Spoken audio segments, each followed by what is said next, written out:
Hello friends, स्वागत है आपका हमारे YouTube channel study smart IQ में। और मैं हूं सबा परवीन और आज हम फिर पढ़ने जा रहे हैं एसएससी सीएचएसएल 2025 के लिए जीके जीएस की क्लास, जिसमें हम डिस्कस कर रहे हैं इंपॉर्टेंट एमसीक्यू। और ये हमारे प्रैक्टिस सेट 19 है। इससे पहले हम 18 प्रैक्टिस सेट कर चुके हैं और ये सीरीज़ का नाम है हमारी warrior series. So I hope आपको ये वीडियो पसंद आती हो और ऐसी ही वीडियो देखने के लिए हमारे चैनल को लाइक करें, शेयर करें और सब्सक्राइब करना ना भूलें। सो चलिए स्टार्ट करते हैं आज की क्लास। सो फर्स्ट है, बलबन ने दिल्ली के निम्नलिखित में से किस सुल्तान के नायाब के रूप में कार्य किया? इल्तुतमिश, रजिया, नसीरुद्दीन महमूद या कुतुबुद्दीन ऐबक। तो बलबन ने दिल्ली की किस सुल्तान के नायब के रूप में कार्य किया? तो इन्होंने कार्य किया था नसीरुद्दीन महमूद के। ठीक है, right answer option C, Nasiruddin Mahmud. Nasiruddin Mahmud ये कौन था? तो ये गुलाम वंश का शासक था। ठीक है, गुलाम वंश का सुल्तान था नसीरुद्दीन महमूद। ठीक है, नसीरुद्दीन महमूद यह इल्तुतमिश का बेटा था। ठीक है, इल्तुतमिश का बेटा था नसीरुद्दीन महमूद और बलबन का दामाद था। ठीक है, ओके, इल्तुतमिश का बेटा था, बलबन का दामाद था नसीरुद्दीन महमूद। फिर बात करें हम कुतुबुद्दीन ऐबक की। ठीक है, कुतुबुद्दीन ऐबक इसने गुलाम वंश का संस्थापक था। ठीक है, गुलाम वंश का संस्थापक था कुतुबुद्दीन ऐबक। ओके, कुतुबुद्दीन ऐबक ये मोहम्मद गौरी का सेनापति भी था। ठीक है, मोहम्मद गौरी का सेनापति था। कुतुबुद्दीन ऐबक इसने कुतुब मीनार का निर्माण करवाया। ठीक है, कुतुब मीनार का निर्माण शुरू करवाया था। ठीक है ना, कुतुबुद्दीन ऐबक ने कुतुब मीनार का निर्माण इसने शुरू करवाया था सूफी संत ख्वाजा कुतुबुद्दीन बख्तियार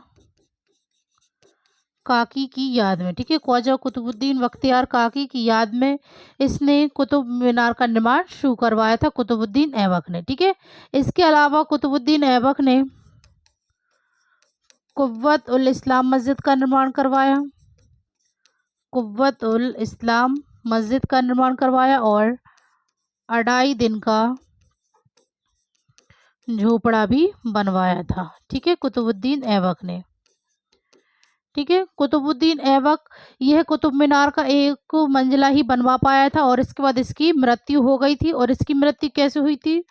चौगान खेलते हुए। ठीक है, चौगान यानी कि पोलो खेलते हुए घोड़े से गिरकर इसकी मौत हो गई थी 1210 में। ठीक है, कुतुबुद्दीन ऐबक की।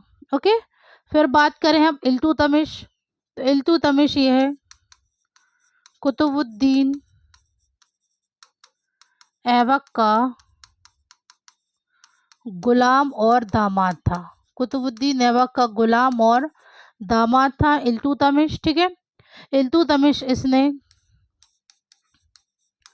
कुतुब मीनार का निर्माण पूरा करवाया था। ठीक है, कुतुब मीनार का निर्माण पूरा करवाया था। ओके, कुतुबुद्दीन ऐबक ने शुरू करवाया था और इल्तुतमिश ने पूरा करवाया। ठीक है, कुतुब मीनार का निर्माण। इल्तुतमिश इसने चांदी का टंका, तांबे का जीतल सिक्के चलवाए थे। ठीक है, चांदी का टंका और तांबे के जीतल सिक्के चलवाए थे इल्तुतमिश ने। इल्तुतमिश इसने एकता प्रणाली भी अपनाई थी। एकता प्रणाली भी अपनाई थी। ओके, फिर बात करें हम रजिया सुल्तान की। रजिया ये कौन थी? तो रजिया यह इल्तुतमिश की बेटी थी। ठीक है, इल्तुतमिश की बेटी थी रजिया और यह दिल्ली पर शासन करने वाली एकमात्र महिला शासक थी। ठीक है, दिल्ली पर शासन करने वाली एक महिला एकमात्र महिला शासक थी रजिया सुल्तान, और रजिया सुल्तान इन्होंने पर्दा प्रथा को भी नहीं अपनाया था। ठीक है, ये दरबार में बिना पर्दे की आती थी। ओके, आगे बढ़ते हैं। तो ये सारी डिटेल है, तो आप इसे अच्छे से नोट कीजिएगा जो भी यहाँ पर मैं बताती हूँ आपको। ओके, चलिए नेक्स्ट क्वेश्चन है। कलकत्ता विश्वविद्यालय की पहली महिला स्नातक कौन थी? सरोजनी नायडू, एनी बेसेंट, कादम्बिनी गांगुली, राजकुमारी अमृत कौर। तो कलकत्ता विश्वविद्यालय की पहली महिला स्नातक, तो कलकत्ता विश्वविद्यालय की पहली महिला स्नातक थी Kadambini Ganguly. Right answer option C. फिर बात करें हम सरोजनी नायडू की, तो सरोजनी नायडू यह आईएनसी की यानी कि भारतीय राष्ट्रीय कांग्रेस की पहली भारतीय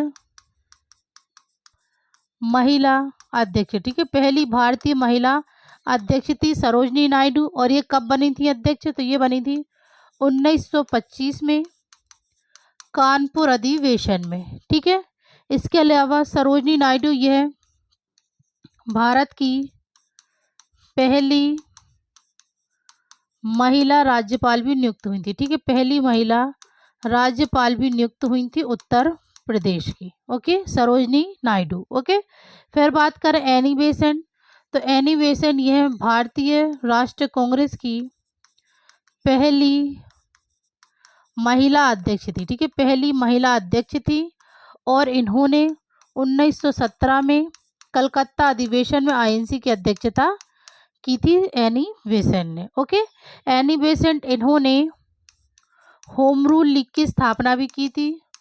होम रूल लीग की स्थापना 1916 में मद्रास में। ओके, फिर बात करें राजकुमारी अमृत कौर, तो राजकुमारी अमृत कौर यह स्वतंत्र भारत की पहली स्वतंत्र भारत की पहली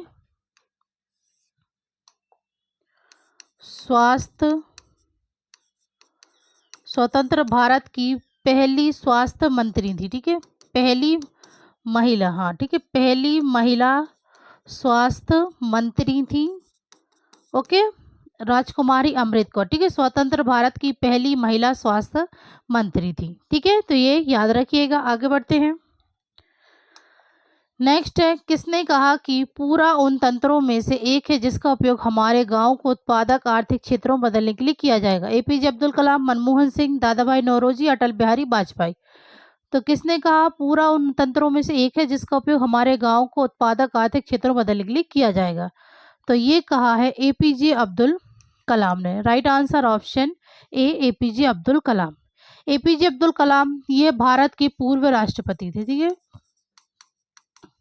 भारत के पूर्व राष्ट्रपति थे, और इन्हें मिसाइल मैन के नाम से जाना जाता था। ठीक है, मिसाइल मैन के नाम से जाना जाता था एपीजे अब्दुल कलाम को। और इनकी पुस्तक भी है, इनकी पुस्तक है विंग्स ऑफ फायर। ओके, फिर बात करें मनमोहन सिंह, तो ये भारत के प्रधानमंत्री रह चुके हैं। ठीक है, भारत के पूर्व प्रधानमंत्री रह चुके हैं मनमोहन सिंह। दादा भाई नौरोजी, तो दादा भाई नौरोजी इन्हें grand old man of India के नाम से जाना जाता है। ठीक है, grand old man of India के नाम से जाना जाता है दादा भाई नौरोजी को। दादा भाई नौरोजी यह भारतीय राष्ट्रीय कांग्रेस के पहले पारसी अध्यक्ष थे, पहले पारसी अध्यक्ष थे, और इन्होंने 1886 में कलकत्ता में आईएनसी की अध्यक्षता की थी। ठीक है, दादा भाई नौरोजी ने। दादा भाई नौरोजी यह यूके हाउस ऑफ कॉमन्स में चुने जाने वाले पहले भारतीय सदस्य थे। ठीक है, चुने जाने वाले पहले भारतीय सदस्य थे। ठीक है, और दादा भाई नौरोजी इनकी पुस्तक कौन सी है? तो इनकी पुस्तक है पॉवर्टी एंड ब्रिटिश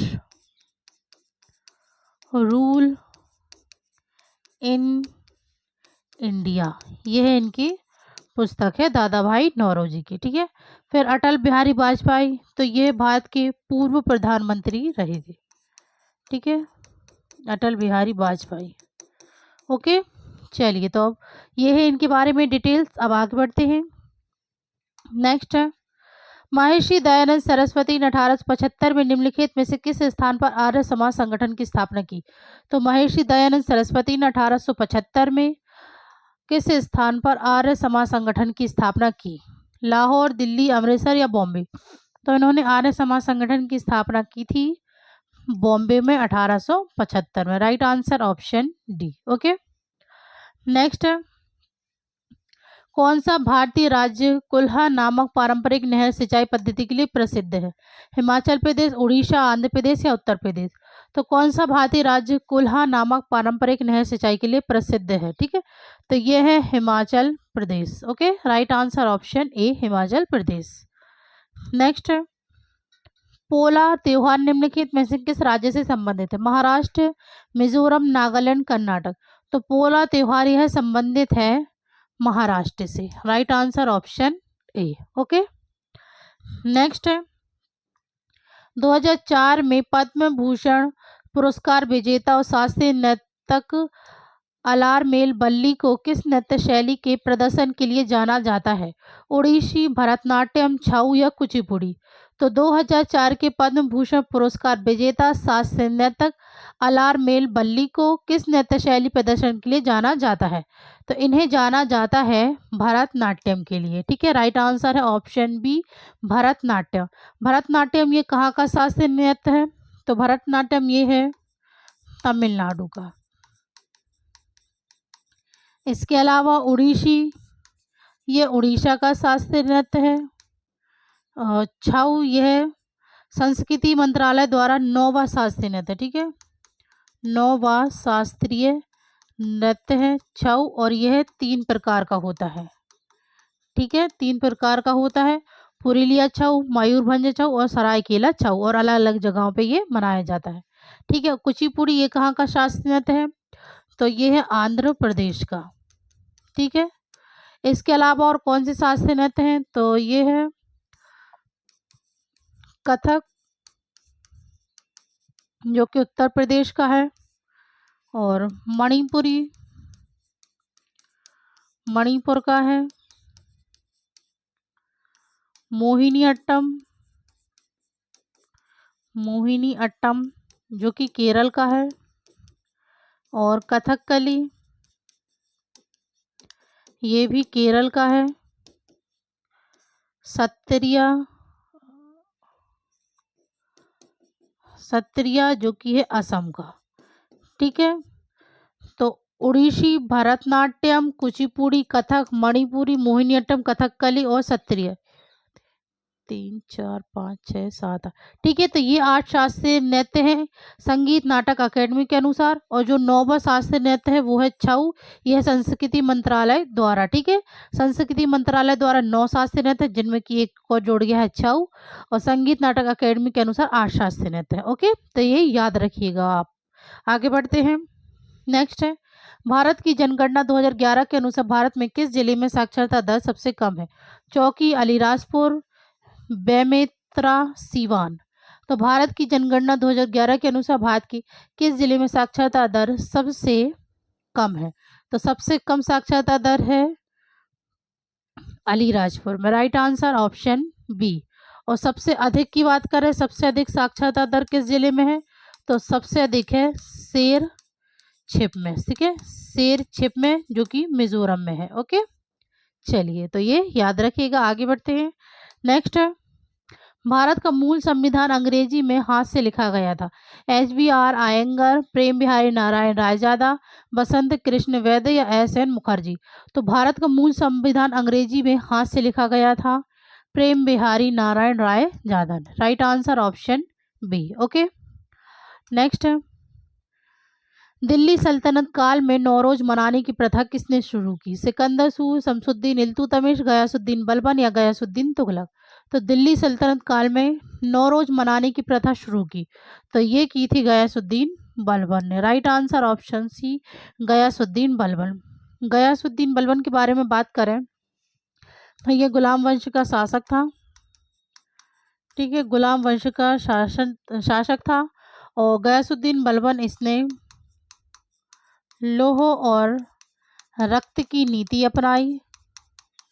ठीक है, और सिजदा और पैबोस की प्रथा अपनाई। ठीक है, लोह और रक्त की नीति अपनाई, सजदा और पैबोस की प्रथा अपनाई। ठीक है, गयासुद्दीन बलबन ने, और इसने दीवान ए अर्ज की शुरुआत की थी, यानी कि सैन्य विभाग की। ठीक है, ओके। फिर है गयासुद्दीन तुगलक। तो गयासुद्दीन तुगलक इसने तुगलक वंश की स्थापना की थी। ठीक है, तुगलक वंश का संस्थापक था गयासुद्दीन तुगलक। गयासुद्दीन तुगलक इसने तुगलकाबाद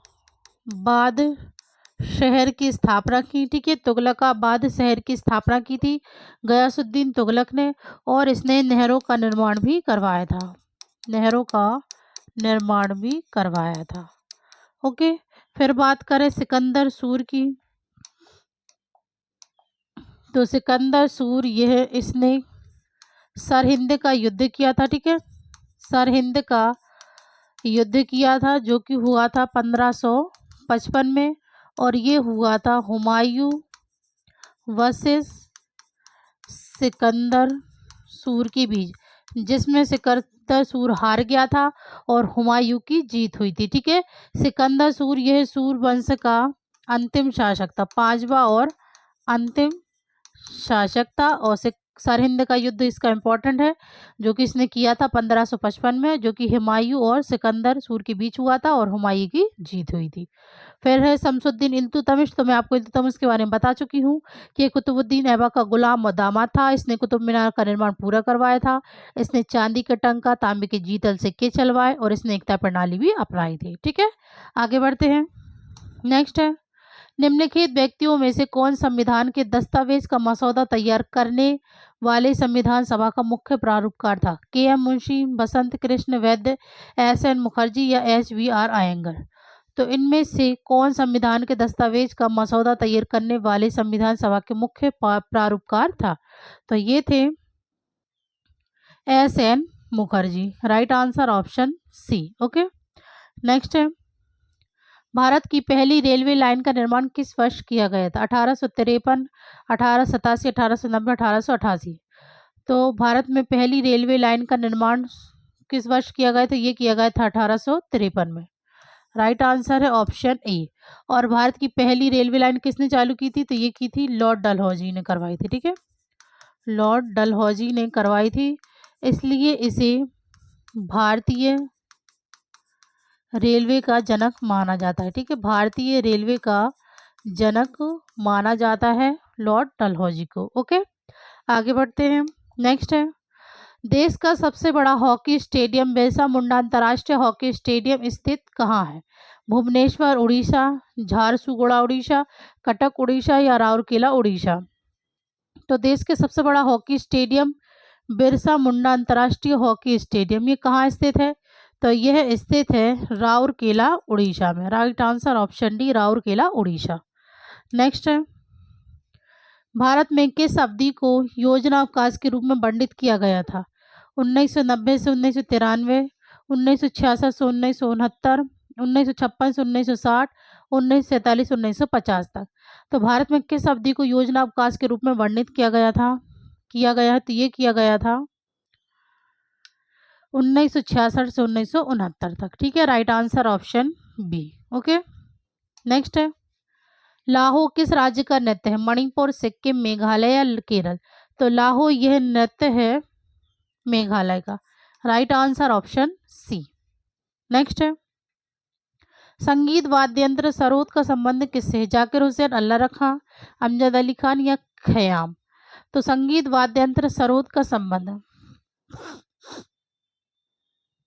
तो संगीत वाद्य यंत्र सरोद का संबंध है अमजद अली खान से। Right answer option C. Zakir Hussain और अल्लाह रखा, यह है तबला वादक थे। ठीक है, तबला वादक। ओके, चलिए आगे बढ़ते हैं। नेक्स्ट है 1877 में अमेरिकी खगोल शास्त्री आसफ हॉल द्वारा खोजे गए मंगल ग्रह की परिक्रमा करने वाले दो छोटे चंद्रमाओं का क्या नाम है? फोबोस और डीमोस, मिरांडा और ट्राइटन, एनसेलाड्स या और टाइटन, चारोन और डिस्नोमिया। तो 1877 में अमेरिकी खगोलशास्त्री आसफ हॉल द्वारा खोजे गए मंगल ग्रह परिक्रमा करने वाले दो छोटे चंद्रमाओं का नाम, तो इनका नाम है फोबोस और डीमोस। राइट आंसर ऑप्शन ए। ओके, नेक्स्ट है